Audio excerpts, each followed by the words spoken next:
За сайн байцгаана уу? За өглөөний мэнд, өдрийн мэнд. За энэ удаа нэг гэр бүлийн нэгтгэлээр ирж байгаа одоо гэр бүл нэгдэх зорилгоор виз хүсэж байгаа оршин суух зөвшөөрөл авах юу анхаарах тухай хэдүүлээ ярих гэсэн шүү дээ. Их чинь бас завгүй байлаа нэг хэсэг. Тэгээд одоо энэ тухай бас та хэдтэй мэдэх зүйлээ хуваалцъя. За завтай байгаад нь ороод ирнэ. За завгүй байгаа нь бол YouTube сувгаар минь ороод subscribe дарсан нь бол шууд мэдээлэл нь очиж чинь тийм ээ. Тэгэхээр та хэд маань энэ тухай бас үр хүүхдэд татаж авах гэж байгаа Монголоос нь одоо гэр бүлийн нэгтгэлээр авах гэж байгаа улсууд маань анхаарлаа хандуулна уу.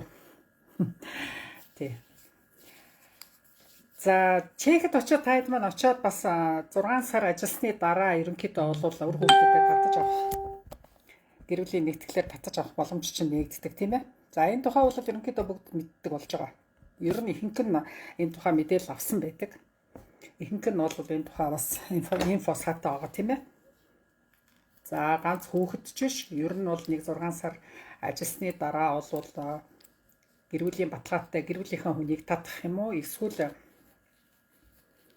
асарга халамж хэрэгцээтэй байгаа асарга халамж зайлшгүй шаардлагатай байгаа одоо хүүхдүүдэд эрүүл мэнд одоо хөгжлийн бэрхшээлтэй тийм хүмүүс авах болно. Тэгэхдээ тэрэнд бол харин нас бол заадаггүй. Тэгэхдээ энэ яг ийм нөхцлөөр аваач хахлаар бас нэг хүндрэлтэй юм нь юу байдаг вэ гэхээр ерөөсө даатгалын асуудал байдаг. Хүн болгон тэрийг бас аваачна гэдэг бол бас нэлээдгүй асуудал.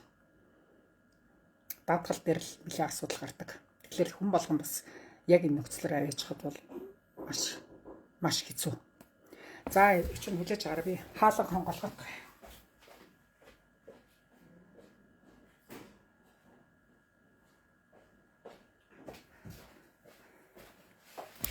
За түүнээс гадна одоо ганц би бөгөөд 65-аас дээш насны төрсэн одоо эцэг эхчүүдэд татаж авах гэр бүлээр авах боломжтой байдаг. За тэгэхээр за 65-аас дээш гэж байгаа. Бас 65-аас дээш гэхэд бол бас нөгөө даал гарчих юм бол бас эрүүл мэндийн даатгал дээр бас нэлээдгүй даатгалын компани байсан ч гэсэн маш хүнтэй даатгал хийлгэж татаж авдаг шүү дээ. Тийм ээ. За тэгэхээр энэ дээр бас настай хүн буюу өвчтөе хүмүүс бол гэр бүлийн нэгтгэлээр татаж авч болно гэж байгаа боловч яг даатгалын асуудлаа та нар шийдвэрлэх өргөдлөө өгөхөөсөө өмнө энэ тухай бас сайн судалж ямар даатгалын компани хийж болохоор байна, даатгалын хийх боломжтой байна гэдгийг судлах хэрэгтэй байна. За хүүхдүүдийн хувьд бол 18 нас хүрээгүй хүүхдэд бол ерөөсөө ямар ч асуудалгүй тийм ээ. Сургуулийн, цэцэрлэгийн дүүхэд төрсөн цэцэрлэгт ороогүй байгаа ч гэсэн хүүхдүүдийг авах боломжтой. За ерөнхийд нь бол та хэд маань ажлын гэрээ тодорхойлолт одоо байрны бичиг гэдрээ бүх юмаа бүрдүүлээд ингээд орчуулганд одоо гэр бүлийн баталгаагаа өгөөд ч юм уу тий аав ээж хоёр нь хоёулаа Чехэд байгаа бол тэг бүх бичиг баримтуудаа бүрдүүлээд байрны бичгээ бүрдүүлээд цалингийн тодорхойлолтоо даасныхаа хуулгыг тийм ээ одоо нэлээдгүй бичиг баримт бүрдүүлдэг. За яг ямар бичиг баримт бүрдүүлэх хэрэгцээтэй болохыг бол мэдэхгүй байгаа нэг нь бол ихчтэй чат бичээрэй. Их чинь файлаар нь та хэдтэй явуулнаа. За юу. Тэгээд миний тэр явуулсан файлыг харж агаад ингээд бүрдүүлээд дугуйлаад явчихсан юу. Бүрдүүлээд тийм эндний хүн заавал жуучлаад орчуулга хийлгээ. Яг хөө тамхтай орчуулагчаар юмаа бол орчуулна мэдээч хэрэг. Тийм ээ. Төрсний гэрчлэгээ юм уу гэр бүлийн баталгаагаа тамхтай орчуулах заавал хэрэгтэй бол. За бусад зүйлд үйлдвэрээс авах ёстой бичиг баримтуудаа бол дайд мань авчих шүү дээ. Тийм ээ. За энэ дээр нэг Монголоос авах эцгийн их нь хэрвээ ээж нь ганцаараа одоо жишээлбэл эсвэл аав нь Монголд Чехэд байгаа бол Монголд байгаа ээж нь юм уу аваас нь заавал зөвшөөрөл хэрэгтэй болдог. За энийг бол одоо гэр бүл салсан нөхцөлд юм уу эсвэл аав ээж нь аль нэгэн нас урсан ч өдр байх юм бол заавал тэр нь нас урсан бол нас урсных нь чигээр хэрэгтэй болох бах. Хэрвээ ээжээрээ овгуулж байгаа юм ааваараа овгуулж байгаа бол тэр бол бас хэрэггүй болдог тийм ээ. Гэр бүл салсан нөхцөлд бол одоо шүүхээр цуцалсан одоо гэр бүл салсан гэсэн бас нэг тодорхойлолт бас хэрэгтэй болдог шээ тий. Аавын зөвшөөрөл заавал бичгээр байх хэрэгтэй. Эсвэл ээжийнхэн. Монголд үлдэж байгаа хүнийхэн зөвшөөрөл заавал байх хэрэгтэй. Тэгэхээр та хэд маань Чех явхаасаа өмнө баг одоо очиод хүүхдээ гэр бүлээр татнаа л гэж байгаа бол явхаасаа өмнө энэ асуудлыг бас мэдчихээж бас энийг шийдвэрлүүлжээж Чех рүү явсан дээр байдаг шүү.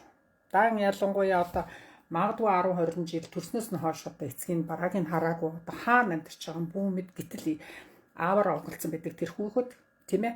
За тэгээд ээж нь өөр дээр аавыг гэхлээр аавыгаа хайхаж л болдог. Тийм тохиолдол байдаг шүү дээ. Зөндөө байдаг. За тэгээд гэр бүл салцсан. За шүүхээр бүр салаагүй байх юм бол одоо тий бүр хэцүү. Жишээлбэл. За тэгээд аав нь зөвшөөрөх юм уу юу бас. За олдлоо гэхэд зөвшөөрөх юм уу? Гүй би заавал өөр дээр байлгаж гэх юм уу. Гүйгүй би Чех рүү чамд өгч явуулахгүй гэдэг ингээд гэдэг чинь бол бас асуудал тийм ээ. Тийм учраас энэ ийм битийн асуудлыг ер нь Чех явж байгаа юм чинь хүүхдээ би дараа нь татаж авахд одоо ийм асуудал бас гардгийн байна гэдгийг та хэд маань бас мэдээд авчулах зүгээр. Тэгэхээр аавын зөвшөөрөл юм уу ээжийн зөвшөөрөл заавал хэрэгтэй болно. Тий. За ерөнхийдөө бас явхаас өмнө одоо ажлын гэрээнд бүртгүүлж байхдаа л бүртгүүлнэ гэж шийдсэн. За үнэхээр яг Чех явъя гэж шийдсэн бол та нарын бодох нэг том асуудал бий. Өөр хүүхдээ татаж автлаа Чех рүү аваачлаа тэр хүүхдийг хин хизээ хаана харах юм тэр хүүхдээ чинь. Очоод 6 сар ажиллана хамгийн бага та. За тэгээд материалын визэнд өгнө. За визний хариу гартлаа. Ингээд нэг 3-4 сар зарим нь бүр за зарим нь яг бас айгүй хурдан гарчдаг те 1-2 жил 1-2 сар. Ер нь тэгтээ цаатлын хугацаагаар л бодох хэрэгтэй шүү дээ. Ингээд за дунджаар бодоход нэг 9-10 сар тэр хүүхд чинь таныг Чех явцсан хойгуур хэн харах юм бэ над хүүхдийг чинь гэдэг асуудлыг бүр явхаас өмнө визэнд орохоос өмнө ажлын гэрээнд орохоос өмнө та зохицуулж энийг шийдэх ёстой. Ярилцах ёстой гэр бүлийнхэнтэйгээ. За яг хөө чиний хүүхдийг би аваад үлдээ. Тэгээд ээж аав нар бол заалгана. За ах トゥ хамаатан садна авч үлдэх юм уу? Маш хариуцлагатай авч үлдэх хүндлүүлдэх хэрэгтэй. Тэр чинь да ялангуяа том ангийн хүүхд бол ар үрээс нь хөөцөлдөж явах ч юм уу багш магчтай уулзах ч юм уу одоо тийм асуудлууд гарна шүү дээ. Зөндөл гарна. 9 8 9 10 сар гэдэг чинь бараг л жил шүү дээ. Жилийн хугацаанд тэр хүүхдэд тэр сургуультай уулзах цэцэрлэгийн багштай байнга очиж уулзах яг одоо тийм энэ бас нэлээдгүй хариуцлагатай ажлын нэг байхгүй. Тэрнээс биш Чехийн гэрээд бүртгүүлснийхээ дараа бүр очицсныхаа явхаасаа өмнө за одоо хүүхдээ яах вэ? Одоо явж чадах байл. Миний хүүхдийг харах хүн байхгүй болчихлоо гэсэн асуудал гардгүй биш гарч байна. Хүүхдээ одоо зохицуулж чадаагүй жиж материал бити өгөлдөө өргөдлөө бити өгөлдөө биш. Хүүхдээ хаана үлдээх юм, гэрт нь үлдээх юм уу, аав ээжт нь үлдээх юм, эмээ өвөд нь үлдээх юм уу тэрийг зохицуулчаад за үнэхээр яг жилээр бүр харнаа гэж зөвшөөрлийн авцсан ам хүчгийн авсны дараа л та визэнд орох хэрэгтэй байхгүй. Тийм ээ. Энд чинь бас тийм толгомны асуудал биш байхгүй. Тэгжээж визэнд орно. Тэндээс биш та өөр таны виз гарцсан байдаг. За одоо хүүхдээ яах вэ? Харах хүн байдаг. Тэг яах вэ? За бүр явхаа боллоо. Нөгөө хар хант хөнгөө учраас би бүр явхаа боллоо гэд. Бүр цагандаа орцсон дараа хүртэл тийм юм ярих асуудал гарч шээ. Гэхдээ энэ ч одоо хүүхдийн төлөө яг үнэндээ бол Чех рүү явж байгаа гэж ойлгож байгаа шүү дээ. Арай амар тайван, арай Европод бас амьдрах нь арай дээр юм уу? Арай нэг Европын сургуульд өхөн дээр юм уу? Төлбөргүй сургуульд Монголда байх юм бол үнэтэй сургуульд өгнө шүү дээ. Мэдээж хэрэг бас нэг гадаад хэлний сургуульд өгөх юм бол тийм ээ. Яг англи хэлтэй сургуульд ч юм уу нэг тийм сургуульд өгөх юм бол үнэтэй. Тэгээд яг нэг амьдралын бодоод бас нэг ирээдүгийн болоод бас нэг гадаад яваад үзээд ирэх гэсэн улсууд бол тэгээд хүүхдийн төлөө явж байгаа юм бол эхлээд явхаас өмнө хүүхдийн асуудлыг шийдчихэж та өөрөө визэнд орно.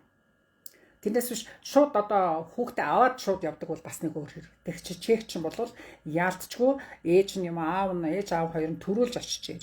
Төрүүл 6 сар ажиллаж ээж. Тасралтгүй 6 сар ажиллах шүү нөхдүүд минь. Тэгжээж хүүхдээ визэнд орно. Яг гэвэл нөгөө нэг дотоод явдлын яам чинь сүүлийн 6 сарын цалингийн хуулга нэгтгээ. Цалингийн данс цалингийн тодорхойлт нэгтгээ. банк дансны сүүлийн 6 сарын банкны хуулга нэгнэ. Тийм ээ. Тэгэхээр тэр хугацаанд аав ээж нь одоо хүүхдээ нэгэндээ аавна гэдэг ингээд тийм төлөвлөгөөтэй л явж байгаа бол та уучлаарай 6 сар нэг атайхан ажиллачихал та.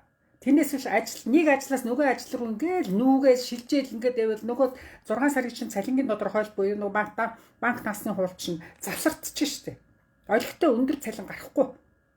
Нэг ажлаас гараад нөгөө ажил дээр очих юм бол сар болгон 25 мянган цаас авч ирсэн бол 6 сарын ингээд болж штеп. Энэ хүн чинь ингээд нэг тогтсон ажилтай юм байна. Дажгүй цалин авдаг юм байна. Окей. Тэгвэл хүүхдийг ингээд авъя гэдэг болохоос биш. За байртай юм байна. Түүнээс биш эхний 3 сард дажгүй ажиллаж яснаа л ажилласаа гараад дараачийн ажилд орох гэсээрээ л 2 сарын алдагдaltaй юм 3 сарын алдагдaltaй болдог.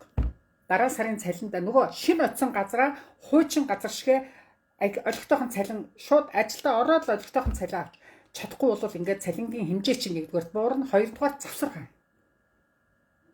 Тийм ээ? Завсар гарчдаг шүү дээ. Тэнгүүд за одоо тэгээд дахиад нэг сар тэр чинь бүр ааг тавхад хүртэл цалингийн хэмжээ чинь буурна шүү дээ. Тэгэхээр хүүхдээ авах гэж байгаа хүмүүс оцсон хүмүүс бол ерөнхийдөө бол эхний 6 сард бол маш их өндөр сахилга баттай янз бүрийн юм болоход ам хамраа твчээ. Янз бүрийн юм болоход нэг тэр ажил төрөлдөөл нэг таслахгүй шиг олигтойхон шиг цалин авахын төлөө л хичээх хэрэгтэй. Тэгээд нэг олигтойхон цалингийн 6 сарын цалингийн тодорхойлолттой байрны бичгтээ бол за тэгээд хүүхдийн эзэнд оруулахад окей. За цалин байна, байр байна. За тэг хүүхдийг авъя. Ажил нь байна, бизнес байна. Гэрээнийх нь хугацаад ажгүй байгаа юм байна. Тийм ээ? Ингэж л аавна шүү дээ. Тийм болохоор хүүхдээ авахтаа юм таад маань нэг авцсныхаа дараа тухайн ажил чинь юм уу, үйлдвэр чинь юм уу нэг таалагдаагүй нөхцөл байх юм бол тэр нь заавал яарад тийм ээ? За өөр ажилд орчих. Ерөөсөө энэ үйлдвэрээс гарнаа шиг гэл толгоогоо ингээл сэгсрээл ингээл ах юм бол нөгөө хүүхдээ авах хугацаа чинь хойшлогдоод байна гэсэн үг. Дараагийн ажилд ордог, дараачийн ажилд орохлоор сүүлийн 6 сарын тодорхойлолтод бас нэг аваа өндөр гаргахын тулд тийм ээ дахиад хичээх нэр их болгон ингээл хүүхдээ авах хугацаа чинь бас хойшлоод байх байл гэж аахгүй тийм ээ. Тийм болохоор гэр бүлийн нэгтгэлээр хүүхдээ ч юм уу нөхрөө ч юм уу за тэр нөхөр хүүхдээ хоёулангийн зэрэг аавна гэдэг нэг хүнд бол бас л чанга шүү дээ. Өндөр цалинтай байх шаардлагатай бол. Цалин өндөр байх хэрэгтэй бол. Чи газараа 25 мянган цаасны цалин 1 мянган евроны цалин авчаад нөхрийгөө тижээн, хүүхдээ тижээн. Дээр нөхрийнхөө байрны мөнгийг төлнө, хүүхдийнхээ байрны мөнгийг төлнө, өөрийгөө тижээн, өөрийнхөө байрны мөнгийг төлнө гэхтэр ингээд тооцоолоод үзэхлээр чиний цалин хаач хүрэхгүй. За тэр банкнда яг нэг конто хийгээд нэг нүглийнүүдийг нуяугаар хуурна гэдэг шиг тэгээд өгдөг л дөө. Тэгэхээр цувуулж авсан дээр юм шиг санагддаг надад бол. Да ялангуяа 2-3 хүүхэдтэй, бүр 4 хүүхэдтэй ч хүмүүс би очингуудаа ганц ээж, би 4 хүүхэдтэй яаж авч болох уу? Шууд авчиж болох уу гэж байгаа. Тийм амар асуудал биш шүү. Би худлаа ярихгүй та нарт. Амархан ярьдаг улсуудын дээр амархан ярьдаг юм байна. Шууд очингуудаа 3-4 хүүхдийг ганцхан ээж юм уу, ганцхан аавын цалингаар бол татаж авахд цувуулж авахаас биш ерөөсөө тун бүтэхгүй. За цувуулж авсан ч байлаа гэсэн оцсон хойноо тэр хүүхдүүдийн чинь даатгалын мөнгө гэж явж өгнө. Нэг хүүхдэд 3700. За ингээд 3 хүүхд байх юм бол 9000-ыг төлнө. Дээр нь нөгөө 3 хүүхдийнхээ байрны мөнгө төлнө, дээр нь өөрийнхөө байрны мөнгө, хоолны мөнгө бас гарна. Тэгэхээр нэг хүнд бол тийм их мөнгө төлөх бол чанга. Гэр бүлийн хоёр ээж аав хоёр нь хоёулаа байжгаад хоёулаа бас дажгүй цалинтай болвол бас тэр 3 хүүхдийн даатгалын мөнгө төлөөд байрныхаа мөнгө төлөөд за нэг тэгэл станог урд хормоогоо хот хормоогоо хөөл явна да. Тэнд бол мөнгө хураам гэдэг бол бас чангал баг. Нилээн чамбаа хүүхдүүд мөнгө хураадгүй биш хураадаг юм бэл. Гэтэ маш удаан процессор л хураа шүү яг үнэндээ хэлэхэд. Нэг хоёр хүүхдтэй айлт бол гайгүй манайхан андрал дажгүй байгаа л харагддаг. Тэгэхээр 3-4 хүүхд. За тэгээд ингэж асууж байна. За би одоо ингээд ахлахангийн 2 том хүүхэдтэй. За хамгийн бага нь бол яг одоо сургуульд явж байгаа 2 дугаар анги. Ахлах ангийн 2 хүүхэдтэй байгаамаа одоо тэгээд алийн төрүүлж авах уу гэсэн асуулт бас их ирж байна. За мэдгүй энийг одоо тэгээд та хэд маань ер нь ихэнх нь багаас нь эхлээл авдаг. За том нь яг уу тэгээд нэг дараа нь авъя гэж ингээл авдаг юм шиг байгаа. Тэгтээ багаас нь л аваачих юм бол мэдээч хэлээ сурах нь ч хурдан, нийгэм шинж арай хурдан, найз нөхдөд болох нь ч хурдан тийм байдаг л та тий. Нэг талаасаа бодох. За нөгөө талаасаа бодоход нөгөө ахлахангийн хүүхдүүд чинь эмээгийнхээ өгөнд орохгүй, өвөөгийнхээ өгөнд орохгүй гэдэг асуудал зөндөө гардаг. Өө нөгөөдөг чинь тамхи татж байгаа гэж ш. Өө нөгөөдөг чинь айгүй орой орж иж ш. Яана ээж аав нь чехэд авсан. Нөгөө эмээ өвгийнхаа өгөнд орох ийм асуудал гарна. За бошуухан томыгаа л хурдан авъя. За тэр баг одоо яах вэ? Ээж аавынхаа өгөнд эмээ өвгийнхаа өгөнд ороод ах юм гэсэн асуудал гардаг штеп. Аав ээжийг яваад өнгөт нөгөөдөл чинь нөгөө хайхтар томоотой байсан хүүхдүүд чинь бас байхгүйд нь бас ингээл янз янзэл болдог асуудал бас л гарч байна. Гэхдээ хүүхдийн хүмүүжлээсээ гэр бүлийн хүмүүжлээс бас шалтгаална л та. Тэгж эрэг айл болгох тийм биш. Айл мундаг сурхи хүүхдүүдийг хэлэх үү. Тий. Хэрвээ тийм байгаа бол одоо тэгээ хичээл номонд явахгүй, хичээл номоо таслаад тийм байгаа бол одоо тий проблемтай нэгээ тэгээ төрүүлээд авдаг юм яа гэх юм. Одоо тэр чинь та нарын гэр бүлийн асуудлыг чинь яаж зөвлөх вэ гэж шилдэгтэй би бол тий. Бүр баг жоохон хүүхдийг бол үнэхээр одоо хэцүү байна. Одоо бушуухан энэ хүүхдээ аваа гэдэг ээж аав нь эмээ өвнөр чи үнэндээ бол их жоохон хүүхдийг аваад үлчлэр айгүй ядардаг. Хүүхэд харна гэдэг чинь тийм амар ажил биш шүү дээ. Тий. Тэгэхээр одоо энэ баг хүүхдүүдээ хурдан аваач, визэнд нь хурдан оруулаач гэдэг асуудал гардаг. Тий. Тэгэхээр та хэд маань очичоод хүүхдээ татаж авахын тулд одоо маш цахилгаан годтой байж байгаа, маш цалингаа гүйцэд авдаг, илүү цаг хийдэг, тэгжээж одоо хүүхдтэй бас нэг 5-10 цаас бэлдээд за визэнд оруулчихна, визнийх нь мөнгийг төлнө, даатгалын мөнгийн төлнө, дээр нь онгоцны билетийн мөнгийн төлнө, байрных нь мөнгийг байрны эзэнтэй яриад сар болгон төдийг төлнөгээд тохирсон байдаг тэр мөнгийн бас бэлдэн ч гэдэг юм уу те ийм араасаа одоо хүүхэд аваачна гэдэг чинь дараачийн зарлахууд чинь угаасаа бэлэн хүлээж идэг та нар. Энэ минийгээ та хэд бас тооцоолох хэрэгтэй байх л та тийм ээ. Монголд адилхан ч бас юм аягүй үнэтэй. Одоо Монголд ч юм нэмэгдэж байна, Европт ч юмны үн нэмэгдэж байна. Байрны даа ялангуяа том хотуудын байрны үн бол маш их Прага хотод бол маш үнэтэй байна. Тийм ээ. Тэгэхээр та хэд маань энэ асуудлыг бол очингуудаа л за 6 сар чинь тэгэл дорол болчдөг байхгүй юу? Уул нь бол дорол болчдөг. Аюу цаг хурдан өнгөрчдөг. За тэгээд за хүүхдээ визэнд орчин. Визэнд гарсан чи яана одоо таатгал юм байхгүй. Йоо нэг хүүхдийн даатгал элчин нэг тийм хугацаа хэлээд байдаг. Би одоо тэгээд тэрийг нь багасгаж болох юм болов уу? Намайг бүр 6 сараар миний хүүхдийн визний даатгал хийлгээд ир гэж хаах нь би одоо 2-2 хүүхдэд 6 сараар хийх чадал алгаа. Ядаж нэг 3 сараар юм 2 сараар хийгээд тэгээд чект очижээ. Болох уу гэж асуудаг байхгүй. Энэ минийгээ та хэд маань тооцоолсон байх хэвээр. Очингуудаа л мөнгө хурааж эхэл. Даатгалын мөнгийг хурааж ихэд виз гарангууд даатгалын мөнгө хэрэгтэй болно гэдгийг мэдээд хоёуланд нь мэдээж 2 хүүхд татгачаал 2 хүүхдийн онгоцны билетийг бас л бэлтгэл хэрэгтэй болно. Тэрнээс визэнд оруулчаад жаргаж судаг асуудал биш байхгүй тийм ээ бас дараагийн зардлыг та хэд маань бэлдэх хэрэгтэй гэдгийг л ойлгох хэрэгтэй тийм ээ. Тий. За тэгээд бага насны хүүхдэд одоо очингууд нь цэцэрлэг очихоос өмнө танаа тэр ажиллаж байгаа тэр танаа амьдарч байгаа тэр хот байна уу дүүрэг байна уу аймаг байна уу тэнд чинь одоо цэцэрлэг сургууль байна уу гэдгийг л одоо очингуудаа судлах хэрэгтэй шин. Очингуудаа тэр сургууль руу ороод тэр цэцэрлэг рүү н ороод өөрөө ярьж чаддгүй бол орчуулагчаа дагуулж очиод эсвэл тэр интеграцийн төв рүү ороод гадаадын ажилчдад туслах дэмжих төвүүд байна. Тэдрээс очиод одоо манай хүүхэд ингээд ирэх гэж байгаамаа цэцэрлэгийн орон тоотой газар хаа байна. Сургууль авах одоо манай хүүхд чинь 4-р анги. Сургуульд одоо тийм ангид оруулмаар байна. Аль сургуульд өхөө. Тэр болгоныхаа зөвлөгөөг та хэд маань авах хэрэгтэй юм шүү. Очихоос өмнө энийгээ бэлдэх хэрэгтэй. Зүгээр л нэг визэл гарчих юм бол болцсон юм шиг тийм амархан юм биш шүү хүүхдэд минь. Энэ бол хүүхдийг аваачна гэдэг бол маш хариуцлагатай ажил.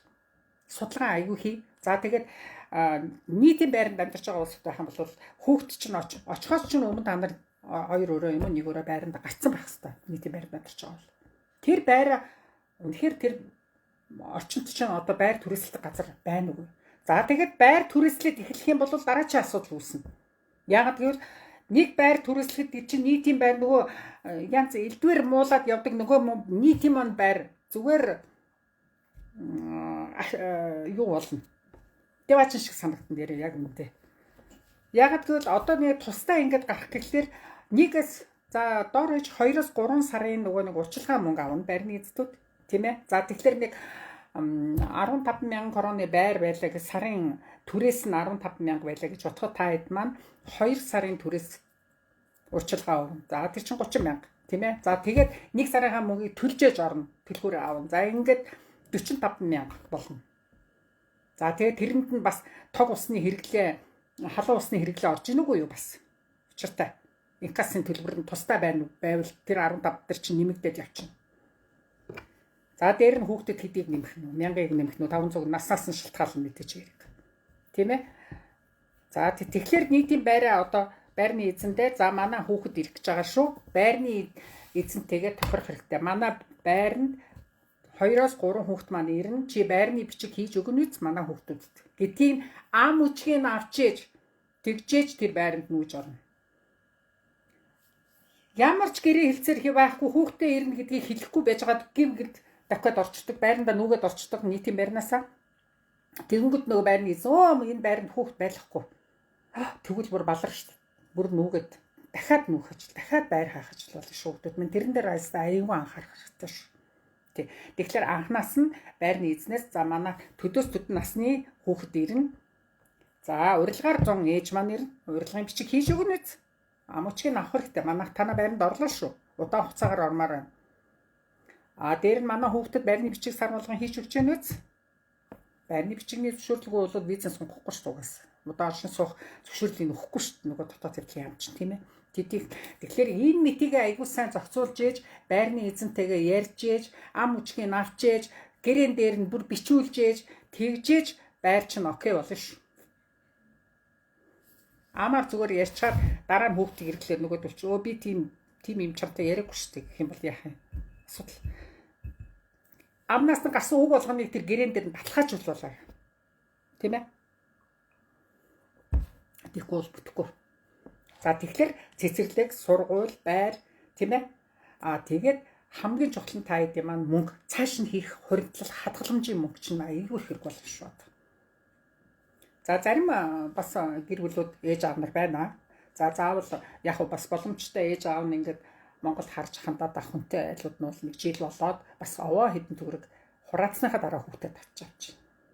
Тэр бол баг илүү ухаалаг шийдвэр гэж үзэж байна. Баг хүүхдэд айлууд бол тэгэхээс өөр арга байхгүй.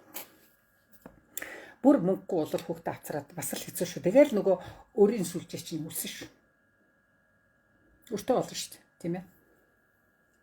Онгоцны зардал гэдэг чинь явж байгаа шүү дээ. Наснасаа хамаарахгүй том хүний зардалтай адилхан онгоцны мөнгө төлөөд явна. Дээр нь тэр 6 сар одоо яг элчингийн хэлсэн хугацаагаар яг тэр даатгалыг хийжээж визэнд даруулдаг аахгүй паспортон дээр нь.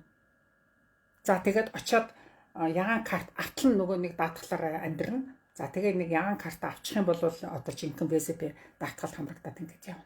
Тэрнээс нааш бол одоо тэр арилжааны даатгалтайгаа байхаас өөр арга байхгүй. Тэр нь ч бараг хямд тусан том хүүхдүүд яар тэр болгоны хөвдөж хавдаад ах юм чи тийм ээ. Тэрэн дээр. Тэгээд ВЗП болчих юм бол тэгээд сар болгон 3,000 хэдэн зуучсаг бол хоп гээл зүгээр нөгөө цалин чинь юу болоод өнгөрөө ойлгохтой цалин гар дээр ч үлдэхгүй болох гэдэг байгаа байхгүй юу. За тэгэхээр ер нь бол та хэд маань хүүхдээ авах за ээж аваагаа татаж авах эдгээр дээр нэг чинь бас мэдх юм дахин яри дээр бас энэ тухай би бас ярьсан л та. Тэгтэл одоо ингээд асуудал бас нилээдгүй байгаад байна. Ерөөсөө сайн ойлгохгүй тийм юм асуудлууд байгаад байна. Тэгэхээр хүн явхаасаа өмнө эдгээр ийм асуудлуудыг за би очичоод хэдэн насны хүүхдээ цэцэрлэг юм уу сургууль юм уу за надад хэдэн төгрөгийн яг хэдэн төгрөг надад хэрэг болох нь тэр тооцоог надад гар. Бүр болохгүй хамаагүй над дээр хүрээд ир. Би одоо энэ Монгол байж л шүү. Бичүүлээд аав надаас. Надад хэрэгтэй энэ файл нь байна. Чатаар аав.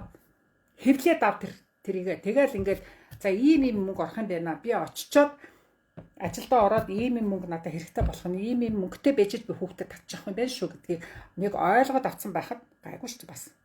Тий. Тэрнээс ш одоо очичоод бүр жил 2 жил болчихсон хэрнээ өрнөөс гарааг бол судж байна. А зарим нь бол тэгэл окей, хүүхдүүдэд сургуульд өгсөн, цэцэрлэгт нөхцөн, өөрсдөө ажил хийгээд тэгээд ажгүй сайхан бас нэг хөлөө олоод гэж хэлдэг шүү дээ, тэгээд амьдарч байгаа ч улсууд байна. Хувь хүннээс маш их юм шалтгаалдаг юмыг тэрнээс эндээс гэрээгээр гаргаж байгаа улсуудаас нэх их шалтгаалахгүй шүү бас. Яг үүндээ хэлэхэд 90% та нараас шалтгаал. Хэрхэн хүний нутагт дасан зохицох уу гэдгээр таньяас л шалтгаал. Тэгээд чиг ч н одоо бас Европ ч хууль шиг үйлчилж яадаг маш чанга хуультай шүү дээ. Маш чанга хуультай. Тэгээ анхнаасаа л ингээл мөнгө төгрөгөө цэгц дахиад нөгөө мөнгөний асуудал чи яригдана. Анхнаасаа л мөнгө төгрөгөө цэгцтэй байлгаж ээж өдөг өөрний сүлжээнд болчихгүй шиг ингэж л бас нэг айтайхан явна шүү гэдэг л. А тэрнээс биш өөр хүүхддгүй байгаа улсууд бол явах байхад чигт очиод нэг 270 хоног ажил хийсэн байхад төрнүү, байна уу, дахиж өөр хүүхдтэй болно уу тэр бол та хэдийн асуудал болно. Тэрэнд бол асуудалгүй. Одоо өнөөдөр бол яг үнэндээ Европод бол хамгийн таатай орчин хүүхдтэй гэр бүлийн нэгтгэлээр аваачих боломжтой орн одоо Чехэл байна шүү дээ. Тэ? Чехэл байна. За тэгэхээр яг энэ боломжийг хүн ер нь боломжоор тэгээд бас та хэд маань ачаад л амьдрал үз болохгүй бол тэгэл ямар их оронгүй юм биш буцаад хүрэх шүү дээ. Тийм биз. Тэ. Тэр аав ээжийн тэр нэг зөвшөөрлийг бол ерөнхийдөө тэр ялангуяа гэр бүл салсан улсууд бол энийг бол маш эртхэн зохицуулах хэрэгтэй шүү гэдгийг л дахин хэлье. Аав нь олдохгүй байна гэсэн асуудал ярьдаг юм байл шүү. Мэдээж хүний амьдралд янз бүрийн юм болдог. Тэгэхээр энэ явхаас өмнө визэнд орохоос өмнө хүмүүс Чех явах гэж байгаа нь энэ асуудлаа цэгцэлчээд явсан зүйл шүү. Тийм ээ. За энэ тухайг чинь бас та хэдтэй сануулъя гэж бодож байлаа. За зөвшөө юу ярих гэж бодож байлаа. Ээжээрээ овголж байгаа улсууд бол заавал аавын зөвшөөрөл гэдэггүй бах уу. Тэрэнд бол юм их үгүй бах гэж бодож байна. Тий. Тэрэнд бол гайгүй бах. За тэгэд ерөнхийдөө ойлгосон бах тий. Гол санаа нь та гэр бүлийн нэгтгэлээр үр хүүхдээ авиж гэж байгаа, нөхрөө авиж гэж байгаа бол ажил таслахгүйгээр, аах давхгүйгээр олигтойхон шиг цалингийн одоо юугаа аваад цалингаа авдаг. Олигтойхон шиг ажиллаа таслахгүй ажиллаж агаад мөнгө төгрөгтэй байж тэгээд тэрийг энэ дотоод явдлын яамд нотлоод би үнэхээр энэ хүнийг тижээх чадвартай байгаа. Надад данс нь мөнгө байна. Цалин ингээд ордог гэд ингээд нотлчих юм бол танаа хүүхдүүдийн виз бол ерөнхийдөө нэг 98-90% батлагдчихдаг шүү дээ. Чех бол одоо ээж аав нь ажилтаа юм байна. Цалинтай юм байна. Окей. Тэгэл байрны асуудал шийдсэн юм байна. Татгалцдаг шүү дээ. Шууд виз гарчдаг. Зөвшөөрдөг. За тэгээд амжилт хүсье. Дараагийн удаа би чинь та хэд ямар ч бас нэг даатгалын тухай бас нэг сайн ярьж өгдөө л гэж бодоод байна. Тий. Даатгалын асуудал мэдэхгүй одоо удаан амьдарсан улсууд төрч мэдэхгүй юм их байдаг юм байна. Тийм тэгэхээр бас энэ даатгалын тухай бас та хэд бас ярьж өгөх зөв юм болов уу гэж бод. За яг юуны тухай яриулмаар байна. Бас та хэд бас санаа оноо байвал чатаараа та хэд маань бас зарим бичдэг шүү дээ. Та хэд маань бичээрэй. Тэгэх юм бол их чинь бас ярианыхаа сэдвийг яг ийм байдаг юм аа гэд бас уншаад хотонхойд та хэдтэй бас ингээд орчуулад ингээд яриад өгч болно. Театр асуудал. Гэтэ тэргүүл байнга л ингээд лайв хийж байгаа юм шиг. За лайвын хугацаа бол жоохон ойрхон байгаа тухай зарим нь хит их ойрхон хийхлээр бас лайв ажилтаа улсууд чинь тэр бол бас сонсож амждаггүй гэсэн юм ярьжсэн. Тэгэхээр чинь ямар ч байсан тэгээд зохицуулнаа л гэж бодож байгаа. За та нартай бүгдээр нь сайн сайхан үгсэ. Ажил нь бүтэмжтэй байх болтугай. Тий. Баяр таа.